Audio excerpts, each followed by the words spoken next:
warahmatullahi wabarakatuh. Selamat pagi anak-anakku semua. Semoga kita selalu dalam keadaan sehat walafiat dan bahagia. Kenapa bahagia ya? Karena kalau biasanya kita tidak bahagia, jangan pelajaran ya. Makanan saja pasti susah masuknya ya.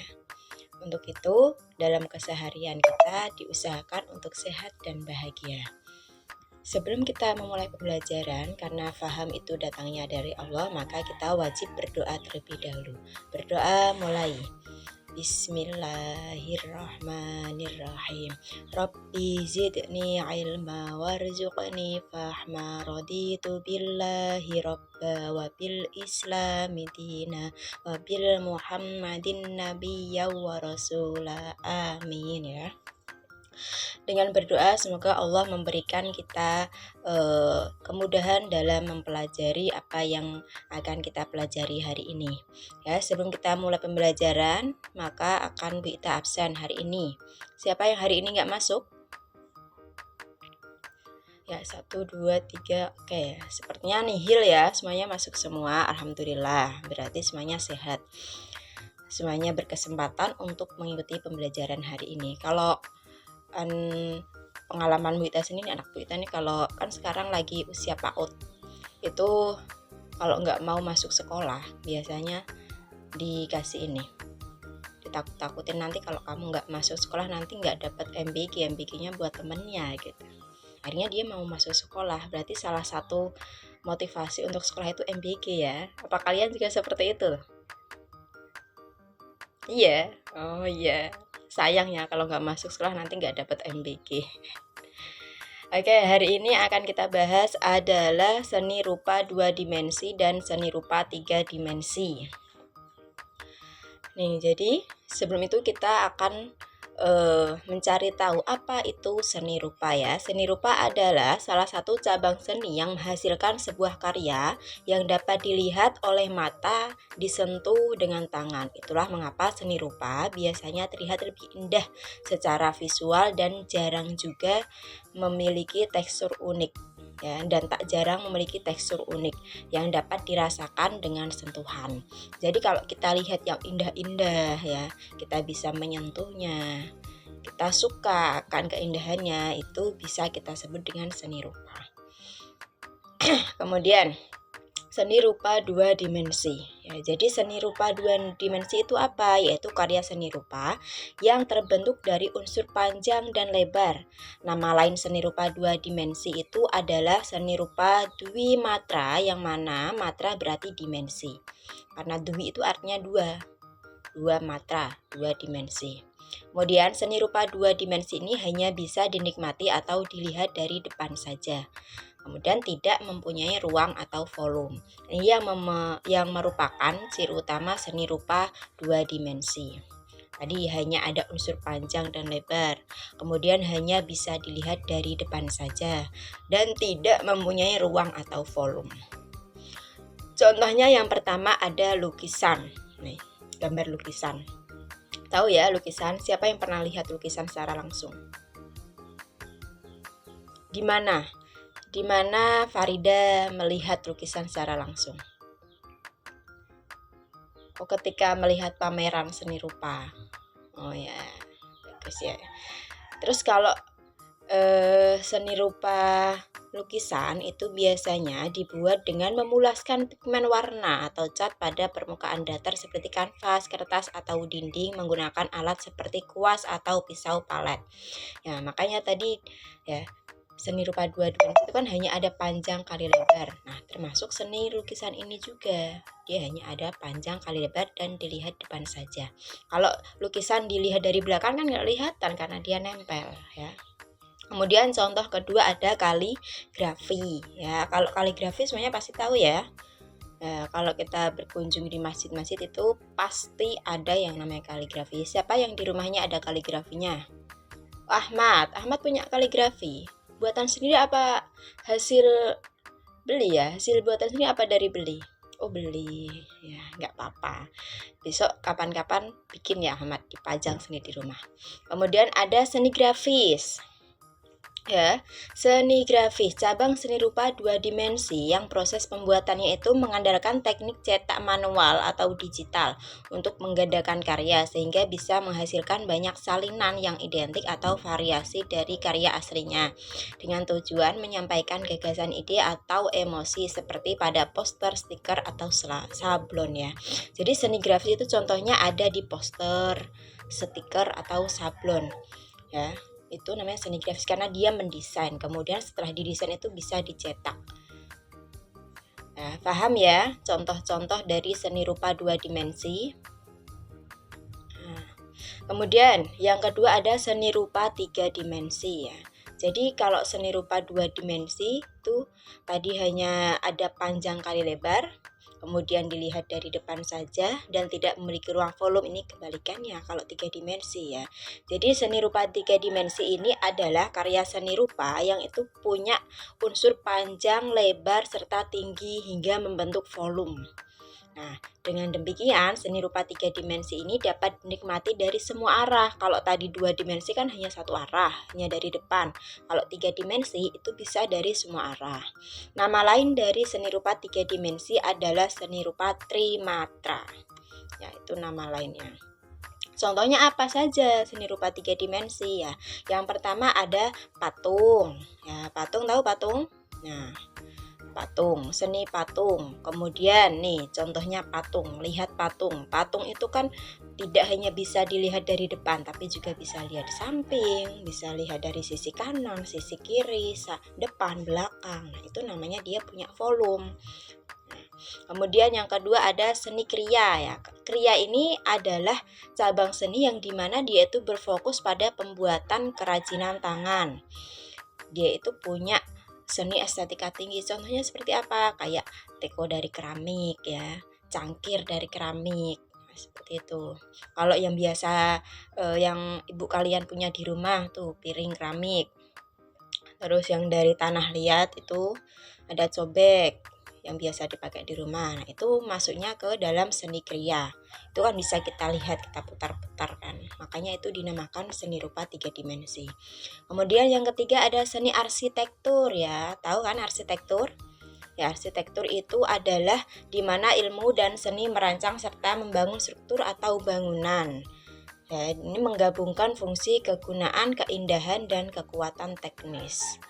Ya, jadi itu rancangan atau desain rumah. Kamu kalau mau punya rumah, itu kan pasti didesain dulu. Pengennya punya rumah joglo apa limas nih?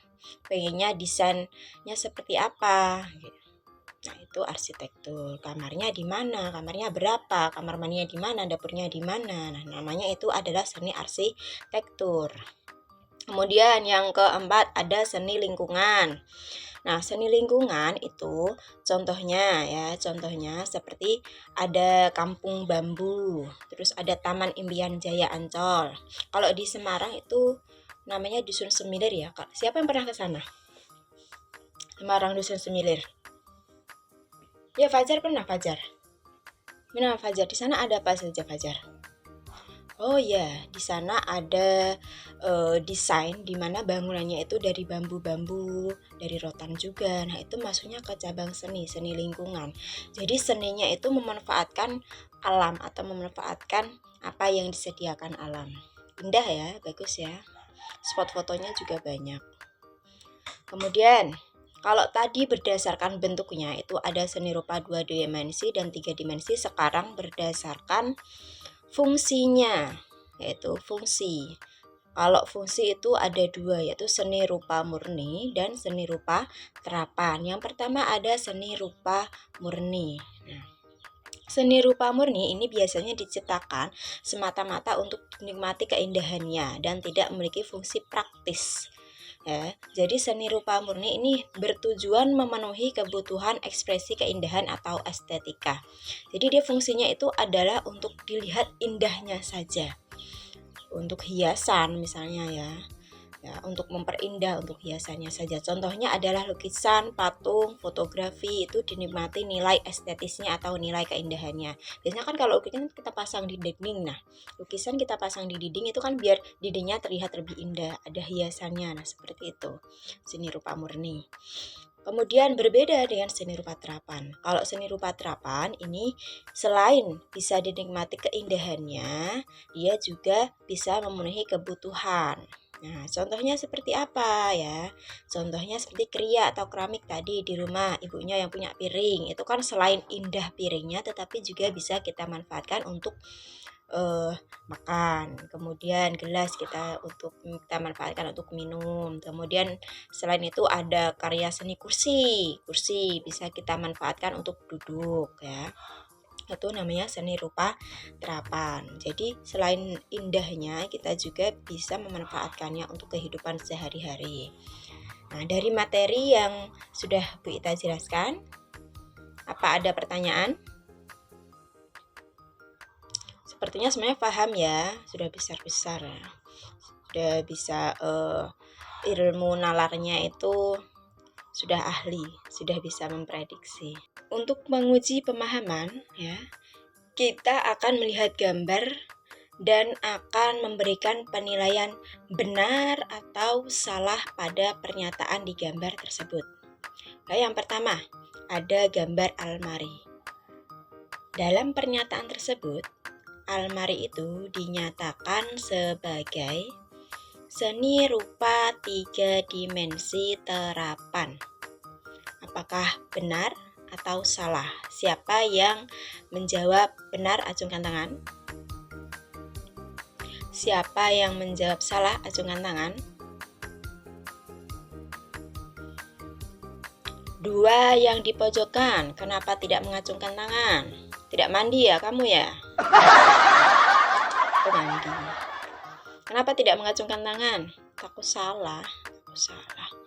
Masuk takut salah. Ya kalau namanya belajar, salah itu wajar. Dari kesalahan kita bisa menemukan suatu kebenaran ya. Gak apa-apa salah dulu, namanya juga belajar. Ayo saya ulangi, siapa yang menganggap bahwa pernyataan ini benar, acungkan tangan. Siapa yang menganggap bahwa pernyataan ini salah, acungkan tangan. Ya, jadi jawabannya adalah benar. Pernyataannya benar. Seni rupa 3 dimensi terapan. Kenapa benar ya? Karena almari bisa dilihat dari berbagai arah, dia punya volume. Itu namanya seni rupa 3 dimensi. Kemudian kenapa dia masuknya seni rupa terapan? Ya, karena almari ini bisa kita manfaatkan dalam kehidupan sehari-hari. Nah, oke. Sudah mulai paham? Nah, sekarang gambar kedua. Ya. Gambar kedua ada patung. Dalam gambar tersebut ada pernyataan bahwa patung merupakan seni rupa 2 dimensi terapan. Seni rupa 2 dimensi terapan. Siapa yang menjawab pernyataan ini benar? Acungkan tangan. Siapa yang menjawab bahwa pernyataan ini salah? Acungkan tangan. Jawabannya adalah salah. Kenapa salah ya? Patung adalah seni rupa yang bisa kita lihat dari berbagai arah, makanya dia termasuk seni rupa 3 dimensi, bukan 2 dimensi ya. Kemudian patung. Kenapa dalam pernyataan tersebut merupakan seni rupa terapan? Ya, patung itu kan tidak bisa kita manfaatkan ya. Patung itu hanya bisa kita nikmati keindahannya. Biasanya hanya disimpan sebagai hiasan. Itu namanya seni rupa murni. Nah, jadi yang betul adalah patung merupakan seni rupa 3 dimensi murni.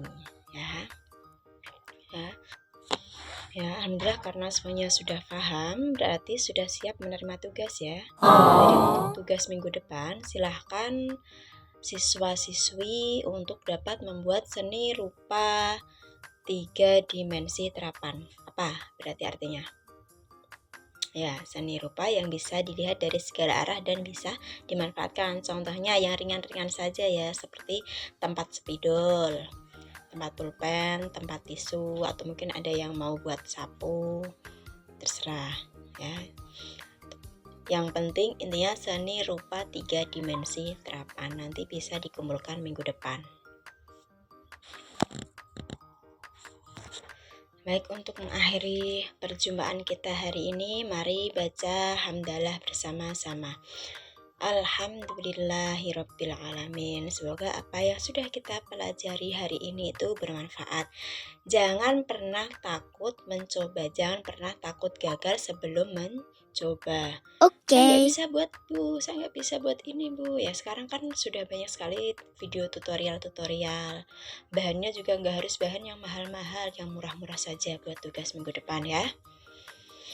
Ya, wassalamualaikum warahmatullahi wabarakatuh.